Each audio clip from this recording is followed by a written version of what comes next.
You're listening to Politics, a Harry Potter reread podcast focusing on politics in the wizarding world. I'm Adri, one of your hosts and a recovering English major. Today, I am joined by my husband and a non-Potter reader / hostage in this situation, Seth Wilson. Hi. How you doing, Seth? Good. Remind me, like, how many chapters of Harry Potter have you read in total? 3 or 4. So, this might be your 4th? Yeah, this is the 4th and the first one that didn't involve a sporting event. I mean, I guess it did involve a challenge of sorts, physical challenge of sorts. Challenge. But no Quidditch. Yeah, no Quidditch, no wizard sports. No. All right, so we're talking today about chapter 26 of Harry Potter and the Half-Blood Prince, and this one is titled The Cave. This is the one where Harry and Dumbledore have traveled to the cave, connected to Tom Riddle's youth, in the hopes they will find a Horcrux in this quote-unquote sentimental place where Voldemort, just as a child, was torturing other children.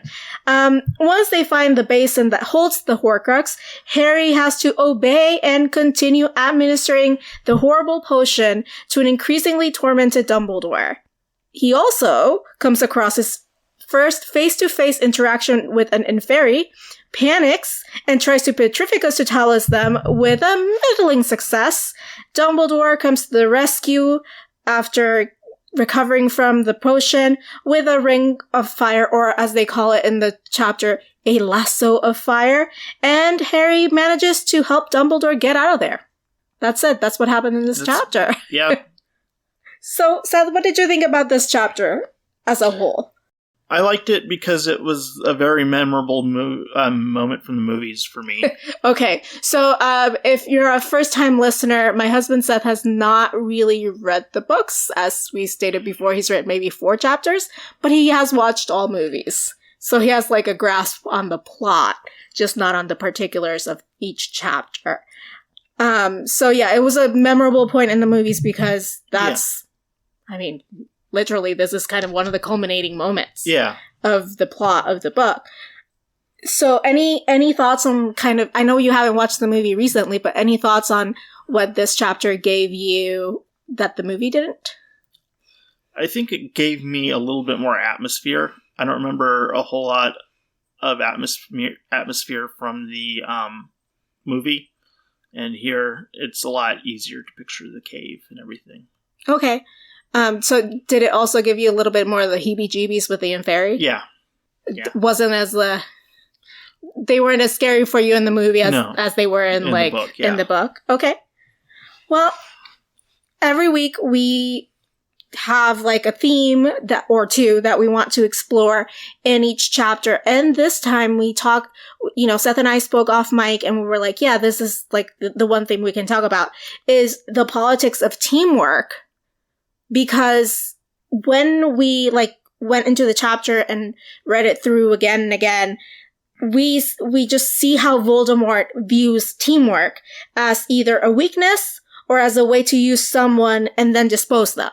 Like the way that he designed this obstacle course of sorts to get to the Horcrux would be that any wizard would have to bring someone with them to get the Horcrux. Mm. But including himself, right? So the way that he does it is he relies on house elves or magical creatures that he believes are lower than him. Mm-hmm.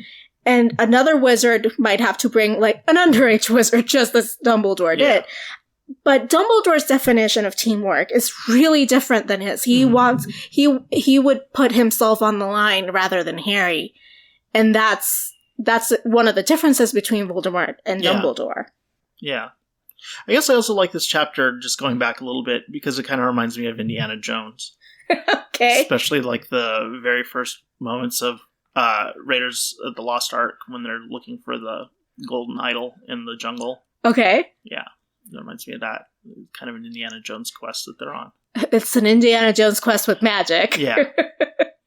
So I also liked it because, I know you love Indiana Jones and you know that I love, crime shows. Mm-hmm. this was like the part where Dumbledore was like, each magic leaves a signature. I'm like, yes, every killer has a signature. Yeah. Well, and there's always semen samples to be found. Well, let's not talk about that, though. But, you know, like that idea of like each criminal has like their own flair. And like if you train them, you can recognize their signature. Yeah. So that it was like, yeah, this is very distinctly Voldemort. And I imagine like his magical signature is just very flamboyant because he thinks he's just like the best. It's not subtle at all. Yeah. All right. So let's do our deep dive into the chapter because he kind of talks about broad strokes. When you read this chapter, what was the quote that you chose to talk about the politics of teamwork? And let's discuss that. Okay, so the one I picked was, these words did nothing to raise Harry's morale. Perhaps Dumbledore knew it, for he added, Voldemort's mistake, Harry, Voldemort's mistake. Age is foolish and forgetful and it underestimates youth. Now, you first this time and be careful not to touch the water. Okay, so that quote, to contextualize a little bit further, is when they're pretty sure only one person can go on the boat. One magical person can go on the boat. But then Dumbledore's like, I'm pretty sure he thinks that an underage wizard does not have enough magic to do this. Yeah. So you're kind of negligible, which kind of makes Harry feel bad because he's like, oh no. They're right. All I would like to do is Expelliarmus. Like, what am I going to get here, right? And then Dumbledore's like, no, it's fine. He just underestimated youth. It's not. It doesn't have anything to do with you. Yeah, it's not you. It's him. So, which very, very apropos for February. Yeah, it's not you. It's him. So why did you choose that quote, and what does it like make you think about? I think it makes me think of Voldemort. I mean, Dumbledore is a team player, and he's doing his best to explain what's going on and sort of the workings of this magical psychopath. Yeah, this sort of magical gauntlet they have to run, and he's saying, don't worry. He wasn't counting on like a happy team, like a team, a committed, trusting team. To complete this, he was. Well, he can only see what he sees, right? So that's one of the blind spots that he has, is that he thinks that everyone else will think just like him. Yeah. I mean, not in the sense of his brilliance, because he doesn't think anyone is as brilliant as he is, but he cannot conceive of actual teamwork. Yeah. All right, I really like that. So mine is, well then, said Dumbledore, shaking back his sleeves once more and raising the empty goblet. You have my orders. Why can't I drink the potion instead? Asked Harry desperately. Because I am much older, much cleverer, and much less valuable, said Dumbledore. Once and for all, Harry, do I have your word that you will do all in your power to make me keep drinking? And I chose that because, like you said in your earlier why you chose your earlier quote, that it shows that Dumbledore is committed to having like an equal partnership with Harry, or an equal team. Yeah. And not just to like use him as a pig for slaughter, which is, spoiler alert, what Snape asks Dumbledore, like, is this why you protected Harry all along? You raised him as a pig for slaughter so that he could face Voldemort at the end and die, Yeah. It's just not his time, right? Like, and Dumbledore knows that. And Dumbledore knows it is his time. But even that aside, right, that kind of nefarious or dark thing aside, I think in the end, just Dumbledore, like the reasoning he gives, because I'm much older and cleverer, other people would have used that as the reason why they wouldn't take the potion. Mm-hmm. Like, I mean, we've been in work situations where, like, the like, senior members, like, I'm not doing the grunt work. Yeah. No. I'm much smarter than you, and I'm much older and experienced than you. Why am I doing the grunt work? Well, Dumbledore could have very easily been like, yeah, no, I've paid my dues. It's time for you to... Exactly that. Yeah. Like, why am I drinking the potion? I'm Gatorade clever. Of Sadness. Wow, Gatorade of Sadness. Well, because in the movie it looks like purple Gatorade. I've always loved that you call it Gatorade of Sadness. I forgot that you called it that. Yeah.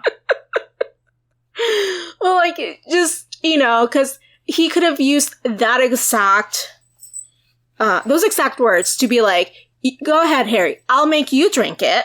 Mm-hmm. And, like, don't worry, nothing's going to happen to you because I'm much older and cleverer than you. Well, it's also child abuse if he makes Harry do it. Yeah, but this is elder abuse, which is like, we'll get that that later. Well, it's not abuse if he consented to it, I guess. Oh my god, are we doing some, like, BDSM thing here? No, I don't know. I thought we were doing a libertarian thing, figuring out what the age of consent was. Oh my god.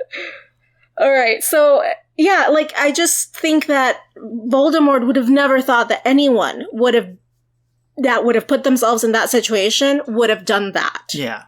And later we find out that Dumbledore's not the first one to find the Horcrux and all of this, but there's book 7 stuff, not book 6 stuff. So when we're talking about, like, the politics of teamwork and how everyone views teamwork differently, who was the character that stood out to you? Dumbledore. I mean, for me too, obviously. Yeah. I mean, we could talk about Voldemort and Dumbledore as, like, the characters that stood out to us. I think because Voldemort does have a crew. Yes, but they're expendable. They're always expendable. Yeah, because they're all bad guys and they all sort of see each other as expendable. Well, I don't know so much with Voldemort, how much of that is cult-like, where... I think it's cult-like, for sure. Like, it's not, like... It's I don't think it's as... So, yeah, I don't think it's more about, like, they're bad guys so they see each other as expendable as much as it is, like, Voldemort has, like, not as a good cult like Grindelwald. Like, when you see Fantastic Beasts, you're like, whoa, that's a villain. Voldemort is, like, a very just one-sided character, really, for me. But the way that he exerts power over his Death Eaters is a kind of like a cult type, like a KKK type situation, I think. So it's not through charisma. It's like through force of power that he commands them. But he always sees them as expendable. Yes, he has his favorites, but when it comes to brass tacks, Voldemort's always going to choose himself. Mm-hmm. He's never going to... Well, because that's the mission of his team. The mission of his team is keep Voldemort alive forever. Yeah, is to put him in power. That's it. That's their mission statement.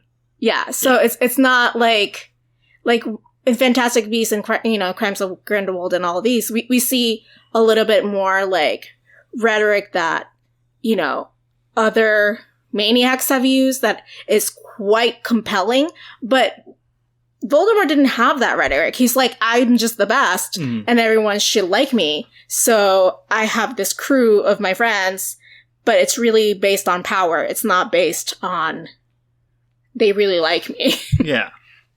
I mean, as far as cult leaders go, he's not, like, the best cult leader, but I feel like it's a cult. Yeah. Well, they all have tattoos, don't they? Yes. That's right. The Death Eater tattoos. The death mark. My god. I forgot what it's called. Is it the death mark? No. Oh my god, I have to now do this one. So, Harry Potter, I'm guessing, has an online wiki. Oh, you can look this up. Yes. Like Star Wars has Wikipedia? I mean, Death Eater tattoo is what it's called. Okay. Dark Mark. The Dark Mark. Jesus Christ. Okay. Guys, I'm sorry. I'm pregnant, and I forget things a lot now. All right. So, yeah, it's my fault, guys. Yeah, it's definitely his fault, not mine. Anyway, when we're talking about how we see, like, teamwork throughout the book, in this, like, series, and even specifically on this book, we see that Harry relies on teamwork with, like, Ron, Hermione, Ginny, what have you. Mm-hmm. Not just in Quidditch, like, because Ginny's part of the Quidditch team, Ron is part of the Quidditch team, and he's the captain, but also, like, in extracurricular activities to solve a lot of his problems, conundrums, and to get advice on what to do about Draco, which, like, everyone's like, chill on Draco, focus on your tasks with Dumbledore. Yeah. And he's like, but Draco's up to no good, and I need to know what's going on. But yeah, so, like, there are things that we like and we don't like in this chapter, which is what we call the Dementors and chocolate. Seth, when you read this chapter, what was your Dementor? My Dementor was... It was the Inferi. Yeah, the Inferi creeped me out. I really could have done... well, I mean, I guess there's the integral to the plot, because I'm assuming those are people that Voldemort has killed. I mean, I don't know how he got so many bodies there. Yeah. But, like, to make an Inferi, it has to be dead. Like, it's... Yeah. That or he dug up a ton of graves. Yeah, he did something really unseemly to get that many dead bodies there. So, yeah, that was creepy. Yeah, no, he's... Voldemort, not a good dude. Not a good dude. Who would have thought? Yeah. That sweet Tom Riddle. Yeah. Well, my Dementor was not as much, like, on page as much as what made me feel, right? Like, it's the reaction I had, kind of like with you and the Inferi. But the constant, like, torment and torture that Dumbledore had to go through as he, like, drank that potion... The Gatorade of Sadness. The Gatorade of Sadness, yes. Made me so uncomfortable this time around. Like, I was just like, oh no. This poor old man. Oh my god, just make it stop. Make it stop. Like, it made me physically recoil. Yeah. But enough about that. Let's talk about the things that we liked in the chapter. I actually like the part where Voldemort has to drink the Gatorade of Sadness. Voldemort? Dumbledore. I keep getting the two of them confused. I'm sorry. Okay, the good one. The good one, yes. Okay. Yes. Dumbledore. The good one. The part where Dumbledore has to drink the Gatorade of Sadness. I actually like that part. I think it's a good team building thing. Guys, it's my Dementor, and he liked that part. I don't know. It's just really striking, and it just shows that on a good team, people are expendable in a good way, or they can be expendable in a bad way. And in this way, Dumbledore's pretty sure it's not fatal what's about to happen, but he's like, listen, somebody's got to take this hit for the team. I'm going to do it. Okay, I guess that's like a really nice chocolate. I guess. But it just made me feel uncomfortable, like the whole like pleading with Harry and Harry being like, it's okay, this is gonna help you, and just giving him more of the stuff that torments him, just like, because he's following orders, right? Yeah. And Dumbledore made him swear, like, you're going to be good and follow orders. Just, you know, the good soldier is in Harry is conflicted about this, though. So I understand, I just get very conflicted about it as well.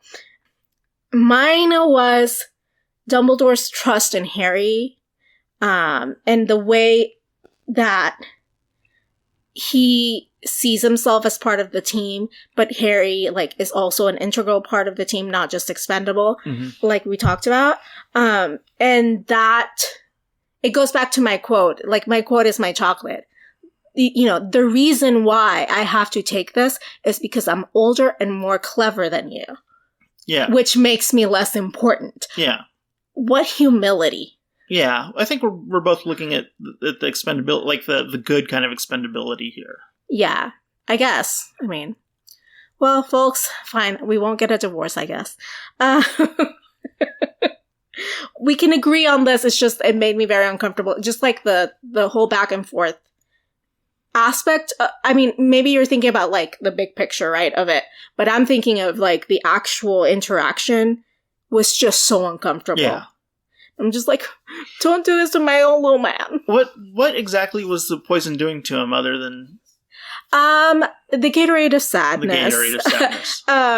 I believe what it was doing was making him relive his, like, worst mistakes. Yeah, because that's what happens in the movie, I think, because he has to relive his worst mistakes. And then Harry's like, keep it down, bro.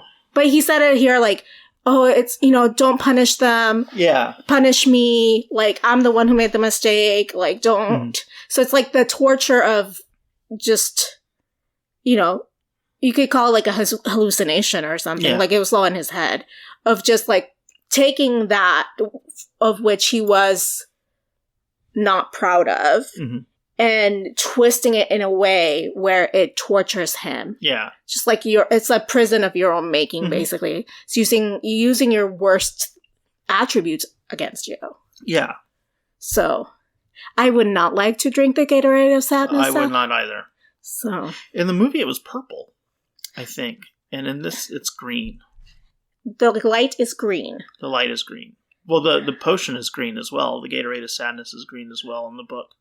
Let me fact check this. Because I had a feeling it was blue, but I'm just...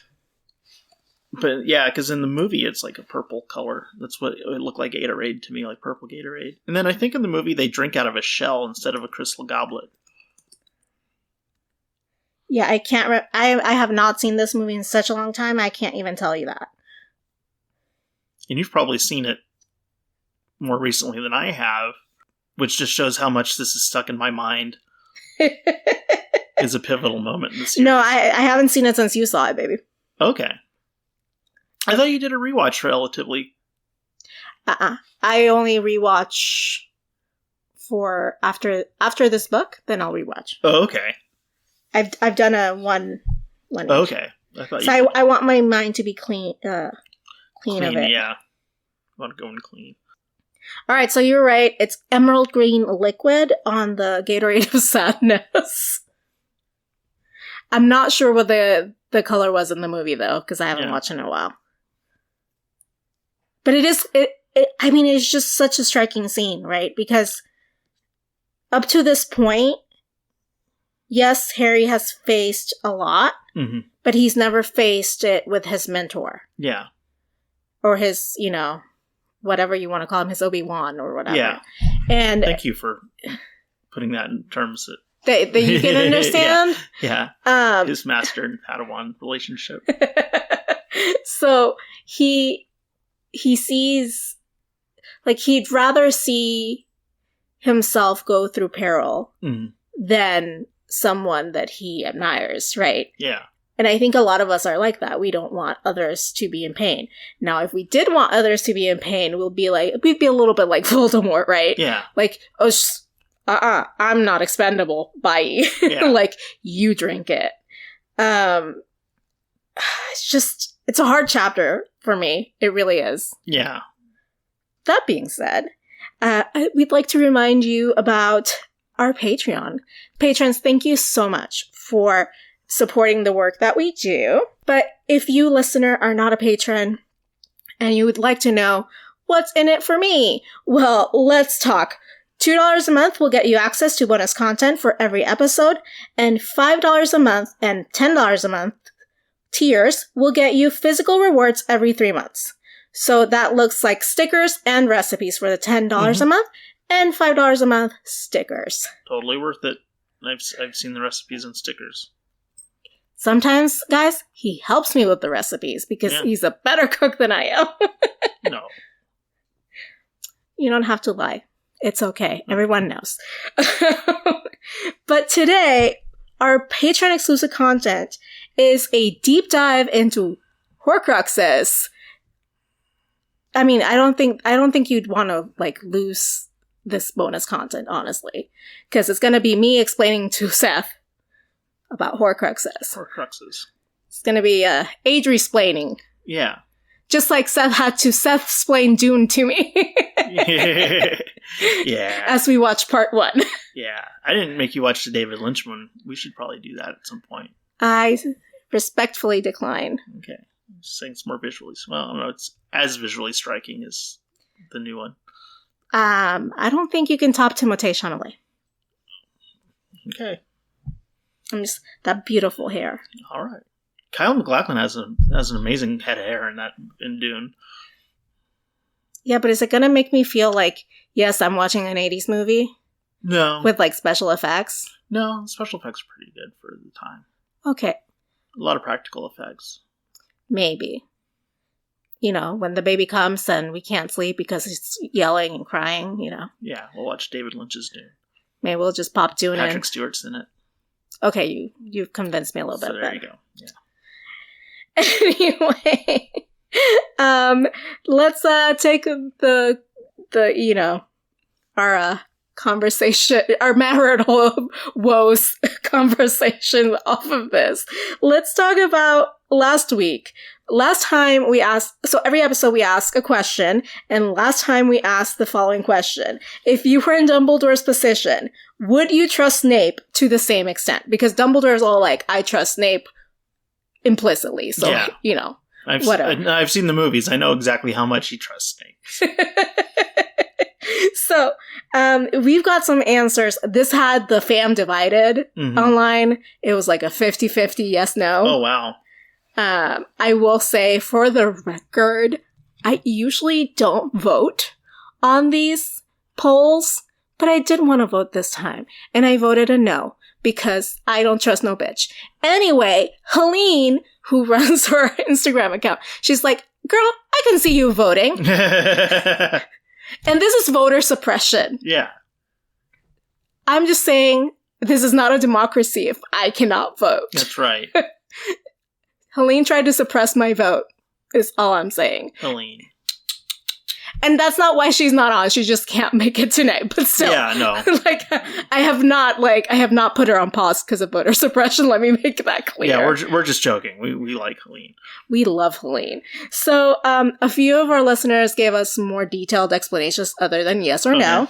So, Dream Quaffle, on Instagram said, if I were in Dumbledore's shoes, I would hope I'd be as clever as he is. So that's more of like a, you know, maybe I would trust Snape, but like, also I would have to be just as smart as Dumbledore to make sure that I'm not, that I'm not making a mistake. That's how I'm reading Dream Quaffle's response. Yeah. 4HL's response said, I would think that Snape is a bit unhinged and unreliable as narrator or teammate. I mean, she's right for me. Yeah, he is sort of the weirdo of the bunch. Is it the greasy hair? Is it the cloak? What is it? I think anytime you bring up cloak in a modern context, you're talking about a weirdo. Maybe he saw The Matrix and liked it. I don't know, man. Yeah, I remember a lot of those guys from college. And then we've got Rock Climbing Girl's response, 23's response, and it would be odd that someone who is a Death Eater would want to switch sides so suddenly. And that, I think, comes like to the point of why I wouldn't trust Snape as much.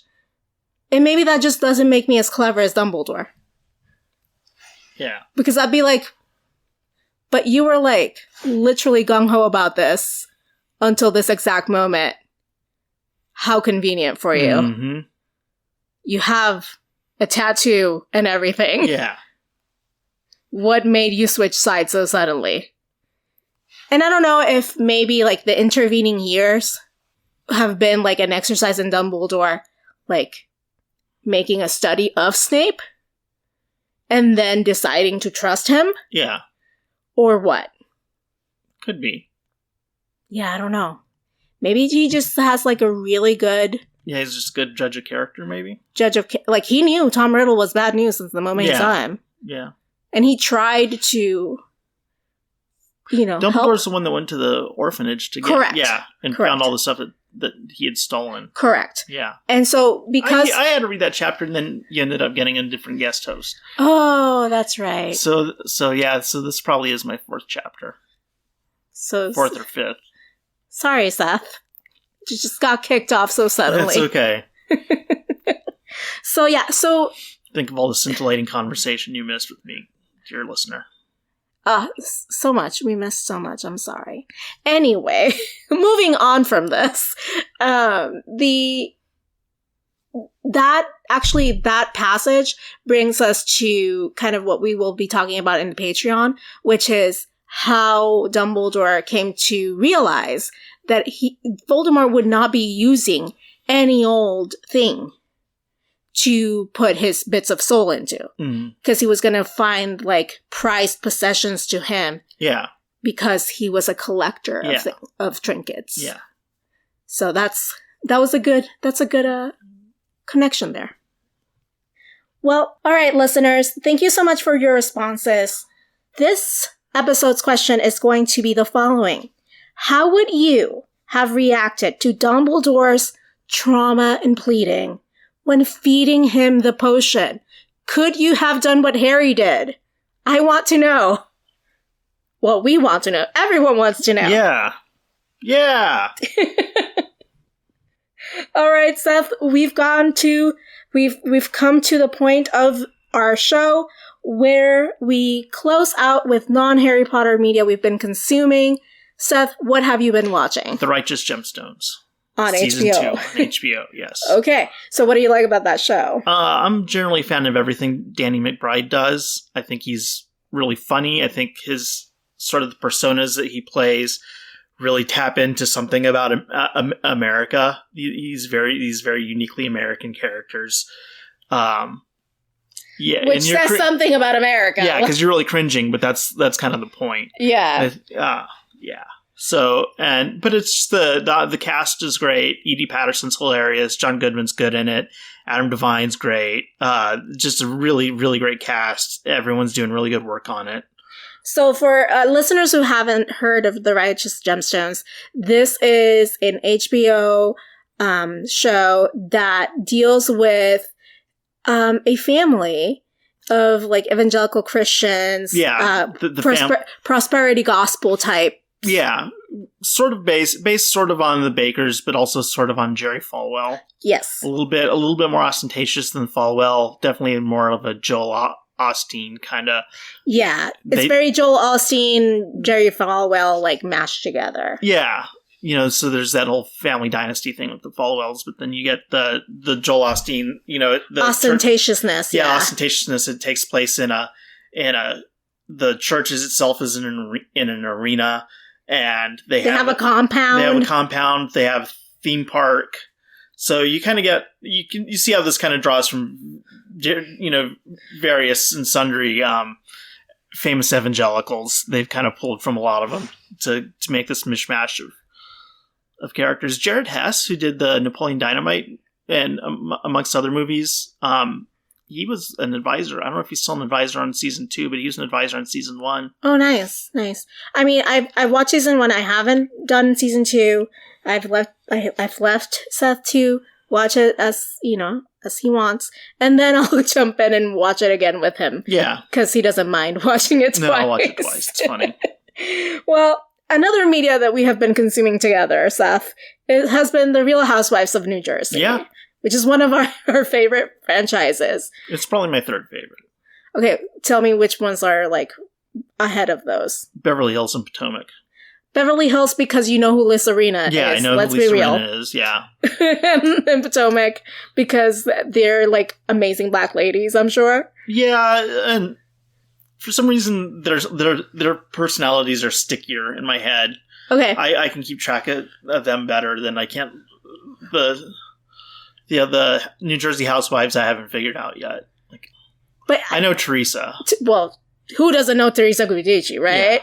Yeah. But one of the things that I think I like, and maybe you'd like to about this franchise is this is the only franchise where the husbands are almost the same as top billing as the housewives. Yeah. There are characters who get messy and get involved. Yeah, they're much more involved. Potomac gets a little bit, the husbands get a little bit involved in Potomac. Especially Michael Darby. Yeah.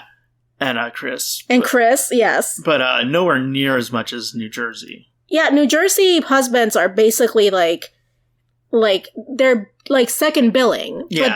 But they're not like third or fourth like the other husbands are. Like in Beverly Hills, Mauricio like shows up like once a season. Yeah, Harry Hamlin's one shows up every now and then. Making pasta sauce. Yeah, making ragu. Making ragu, and I think PK is the only house husband in Beverly Hills that comes as close to the New Jersey husbands of being involved, because PK likes to like talk to Dory. Yeah, and like And get into the drama stirring. Yeah. Yeah, but that's it. That's it for us. That's what we've been doing. Well, that's it for today's episode. You can join us next time as we talk about Chapter 27 of Harry Potter and the Half-Blood Prince, titled The Lightning Struck Tower, which is a reference to a tarot card, by the way. If you've enjoyed this conversation, take a second to give us a 5-star rating on Apple Podcasts or wherever you're listening right now. It helps new listeners discover the podcast and makes all of us very happy. But until then, politics managed.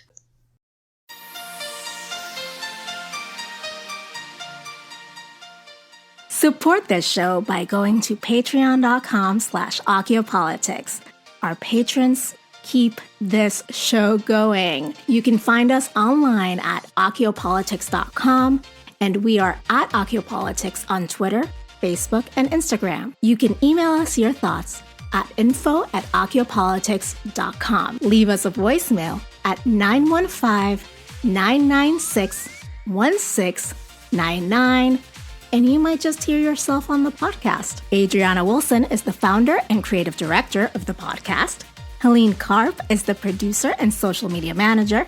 Allison Pullman is the audio wizard and editor who makes us sound so good. Cover art and physical rewards are designed by Adriana Wilson. The views expressed by the hosts and guests are expressly their own and not representative of their employers or associates. Occiopolitics is part of the MuggleNet family of podcasts.